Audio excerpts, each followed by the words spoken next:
Hello students, numericals master series में electrochemistry का topic चल रहा है और इलेक्ट्रोकेमिस्ट्री में एक इम्पॉर्टेंट पार्ट है जिसका नाम है Faraday's law of electrolysis. Faraday's law of electrolysis में जो उसके फेमस क्वेश्चंस हैं, जो न्यूमेरिकल्स हैं, जिसको एग्ज़ाम में उसका बेस बनाकर या उसका डेटा देके डायरेक्ट पूछे जाते हैं, चाहे वो जेईई मेंस हो चाहे वो आपके नीट एग्ज़ाम हो, तो उस क्वेश्चन को हम लोग करने जा रहे हैं। उन क्वेश्चंस को कैसे हम लोग डील करेंगे, उसमें क्या दिया रहता है और क्या पूछता है। तो इस वीडियो में मैं 3 क्वेश्चन का कलेक्शन लेकर आया हूं और फैराडेज लॉ ऑफ इलेक्ट्रोलाइसिस का बहुत ही फेमस क्वेश्चन ये माने जाते हैं, इसलिए ज़रा इनको ध्यान से देखिएगा और अपने नोट्स में इन क्वेश्चंस को ज़रूर लिख लीजिएगा। क्योंकि देखो, जेईई मेंस या नीट एग्जाम में तुम बैठते हो तो वो क्वेश्चंस आपको सडनली आपको मिलता है, तो कम टाइम में आपके माइंड में क्लिक करना चाहिए कि क्या दिया है और क्या निकालना है, और रास्ते आपको पता होना चाहिए। और रास्ते कैसे पता चलते हैं? जब तुम खूब न्यूमेरिकल्स करोगे, डिफरेंट टाइप्स के न्यूमेरिकल करोगे, तो आपको अच्छे अच्छे न्यूमेरिकल्स का कलेक्शन मिलेंगे और वहीं से आपको रास्ते मिलते हैं। तो जब जेईई मेंस और नीट एग्जाम में बैठोगे तो जब वो क्वेश्चंस मिलेगा उन टॉपिक का, तो आपको रास्तों पे चलने के लिए, उन रास्तों पे चलने के लिए कोई कठिनाई को सामना नहीं करना पड़ेगा, क्योंकि ऑलरेडी आप उस रास्ते पे चल चुके हैं। ठीक है, तो देखो फैराडेज का इन न्यूमेरिकल्स में क्या है, एकदम ध्यान से समझना। क्वेश्चन बहुत ही आसान है। देखो, a current of 2 ampere passed for 1 hour through a solution of aluminium chloride molten has a current efficiency दिया 50%। Find the amount of aluminium, find the amount of aluminium deposited at cathode. Cathode पर कितना aluminium deposit होगा। अब तुम जानते हो कि किसी कंपाउंड के इलेक्ट्रोलाइसिस जब कराया जाए और वहां से एक सब्सटेंस के बारे में बात करें, एक सब्सटेंस के बारे में बात करें, तो फैराडे का फर्स्ट लॉ लगा दो। तो फर्स्ट लॉ का फॉर्मूला क्या होता है? N factor into number of moles equal to I into t 96500। Current get form में हो गया। और बताओ, यहाँ पे एल्युमिनियम की बात कर रहा है तो एल्युमिनियम का एन फैक्टर कितना होता है? 3, क्योंकि एल्युमिनियम पे चार्ज 3 होता है। नंबर ऑफ मोल्स W/m, और आपसे W पूछ रहा है, और एल्युमिनियम का मोलर मास कितना होता है? 27 होता है। W आपका वही मास पूछ रहा है। करंट कितना एम्पियर दिया है? करंट आपको दिया है सवाल में 2 एम्पियर, और कितना टाइम तक? 1 आवर। और 1 आवर को क्या कर दो? 3600 यहाँ पर सेकंड लिख दो। 1 घंटा में 3600 सेकंड होता है, क्योंकि सेकंड में लेके चलना पड़ेगा। क्योंकि देखो, करंट यहाँ पर एम्पियर में है, आई जो है वो किस में है? एम्पियर, और एम्पियर आपका एसआई यूनिट है, तो टाइम का एसआई यूनिट क्या होता है? सेकंड, तो सेकंड रखना पड़ेगा। इसलिए 1 आवर को हम सेकंड में बदल दिए, 3600 सेकंड यहाँ पर लिख दिए, 96500 एम्पियर। और करंट का एसआई यूनिट क्या होता है? एम्पियर होता है। तो जब करंट तुम एसआई में रखोगे तो टाइम जो दिया है 1 आवर, तो उसको भी तो एसआई में रखोगे, और 1 आवर क्या हो जाएगा? सेकंड। और टाइम का एसआई यूनिट क्या होता है? एसआई यूनिट सेकंड होता है। ठीक है, अब एक यहाँ पे एक सवाल में और दिया है, इफिशियंसी जो ईटा होता है, इफिशियंसी कितना दिया? 50%। तो थ्योरी में आपको पढ़ाया गया है, जब भी इफिशियंसी दिया रहे आप ऐसा करना, जब भी इफिशियंसी दिया रहे यहाँ पे 50%, मतलब 50/100। 50% को क्या लिख सकते हो? 50/100। तो इफिशियंसी जब भी दिया रहे तो आपको मल्टीप्लाई करना होगा। जब भी इफिशियंसी दे दिया जाए यहाँ पे इनटू ईटा, और ये जो परसेंटेज दिया रहता है उसको वहां पर रख दो, मल्टीप्लाई कर दो। ये थ्योरी में आपको बात बताया गया है, जब भी इफिशियंसी दिया हो तो मल्टीप्लाई कर दो। तो इफिशियंसी कितना दिया? 50%, वहां मल्टीप्लाई कर दिया गया। अब उसको आप सिंप्लीफाई करो। सिंप्लीफाई करोगे तो क्या निकलेगा? सिंप्लीफाई करोगे तो यहाँ से W आ जाएगा। देखना कितना ग्राम W आ जाएगा। ये जो W आएगा यही क्या हो जाएगा? वेट डिपोजिटेड ऑफ एल्युमिनियम, और ये कितना आएगा? 0.33 ग्राम आंसर आ जाएगा। ये ऑप्शन नंबर सी आएगा। ठीक है, ऑप्शन नंबर सी आ जाएगा। बहुत ही आसान क्वेश्चन है, देख लीजिएगा ये, क्योंकि आंसर हमको पता था तो मैं डायरेक्ट इसको टिक कर दिया, आप इसको सिंप्लीफाई कर लेना। तो इस क्वेश्चन में क्या सीखने को मिला, जब भी इफिशियंसी दिया हो आप उसको मल्टीप्लाई कर देना, ठीक है। अब चलते हैं फराडे का एक और टाइप का क्वेश्चन देखते हैं हम लोग। यहाँ पे मौजूद है a copper vessel has dimension. एक कॉपर वेसल है, इसका डायमेंशन दिया हुआ है 2 सेंटीमीटर इंटू 5 सेंटीमीटर, डायमेंशन दिया हुआ है। और करंट कितना दिया हुआ है, आई, करंट दिया है 96.5 ampere. Is past for time कितना दिया है, 1000 सेकेंड दिया हुआ है। For electroplating of silver calculate thickness of silver layer on copper vessel. Electroplating का मतलब होता है, जैसे ये मान लेते हैं ये कॉपर प्लेट है, तो किसी मेटल के ऊपर किसी मेटल का लेयर को ऊपर जमा देना, किसी मेटल के ऊपर किसी दूसरे मेटल के लेयर को जमाना, उसको बोलते हैं इलेक्ट्रोप्लेटिंग। तो ये इलेक्ट्रोप्लेटिंग किसका हम करा रहे हैं, सिल्वर का करा रहे हैं। किसका, सिल्वर का, मतलब सिल्वर जाके डिपॉजिट हो रहा है, सिल्वर जाके डिपॉजिट हो रहा है किसके ऊपर, कॉपर के ऊपर। तो कह रहा है कि थिकनेस ऑफ सिल्वर लेयर बताइए, सिल्वर लेयर का थिकनेस बताना है, ठीक है। कोई बात नहीं, सुनो ध्यान से, ये पूरा जो डेटा दिया है, तो इलेक्ट्रोलाइसिस जो कराया जा रहा है, तो सिल्वर लेयर जाकर डिपॉजिट हो रहा है कॉपर के ऊपर, तो प्रोडक्ट तो एक ही जा रहा है ना, सिल्वर। तो फराडे का फर्स्ट लॉ लगाओ, n factor into number of moles equal to I into t upon 96500। Silver का वैलेंसी 1, तो इसका n factor 1, number of moles.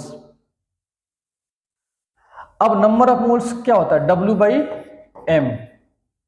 Current कितना दिया है 96.5, टाइम कितना दिया है 1000, और नीचे क्या है 96500, ठीक है। यहां पे इक्वल का साइन होगा, इक्वल का साइन, ठीक है।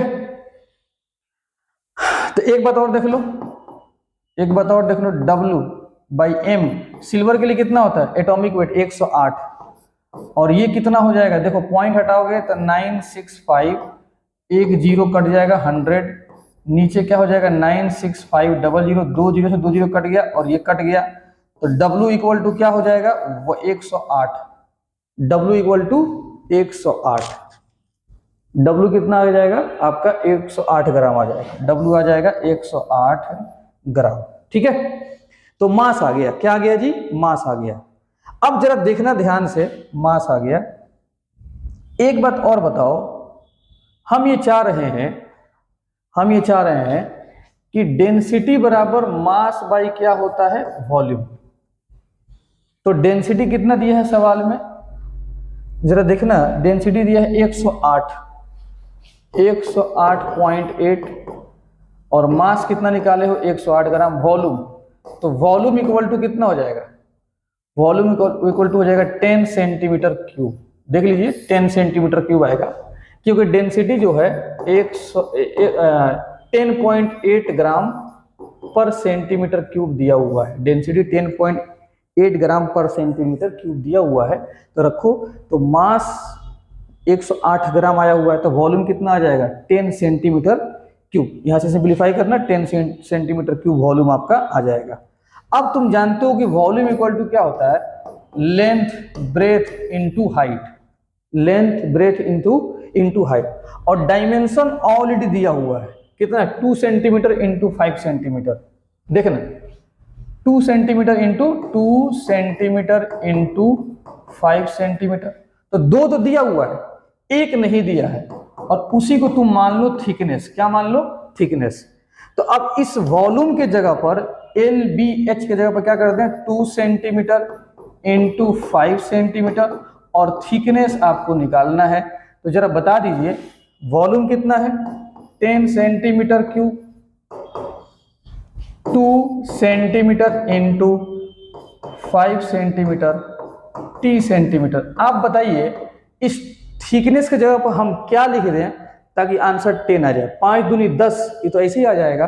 तो यहाँ पे 1 लिखना पड़ेगा। क्या लिखना पड़ेगा? 1 सेंटीमीटर। तो इसलिए थिकनेस कितना आ जाएगा? 1 सेंटीमीटर। तो इस क्वेश्चन में क्या सीखे आप कि जब भी थिकनेस पूछे, डायमेंशन दे दे, तो पहले आप करना ये है कि फैराडे का फर्स्ट लॉ लगाकर आपको पहले मास निकालना है, कितना वेट डिपॉजिट होगा।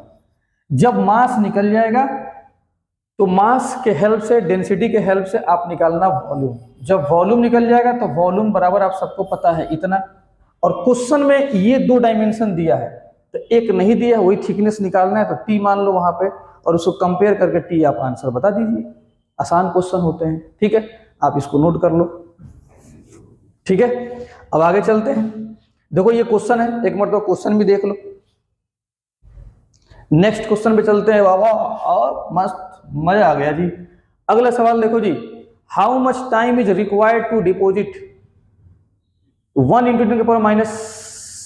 10⁻³ centimetre thick layer of silver. Thickness कितना दिया जी? थिकनेस, अरे बाबा थिकनेस दिया है कितना? 1 × 10⁻³ सेंटीमीटर सिल्वर है, ठीक है। On a surface area, surface area कितना दिया है? एरिया कितना दिया है? एरिया दिया है 100 centimetre square by passing a current of 5 ampere.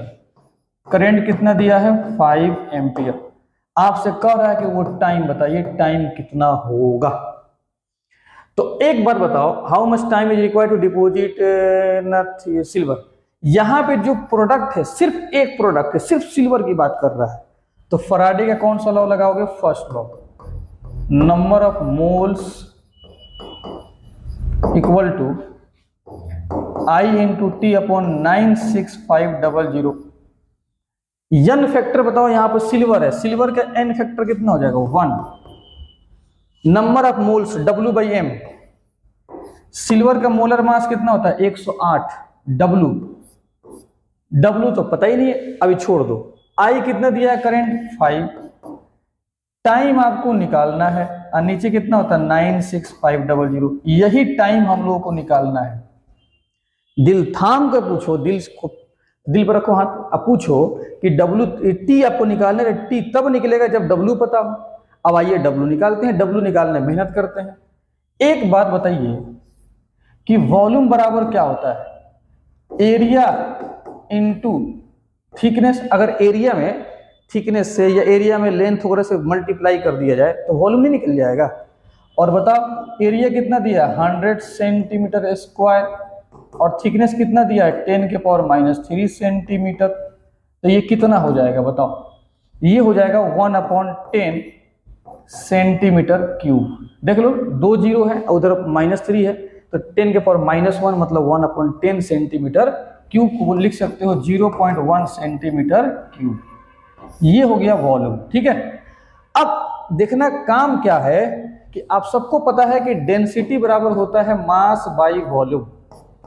और डेंसिटी कितना दिया है जरा देख लिया जाए एक बार। तो फिर डेंसिटी दिया है 1.05 डेंसिटी दिया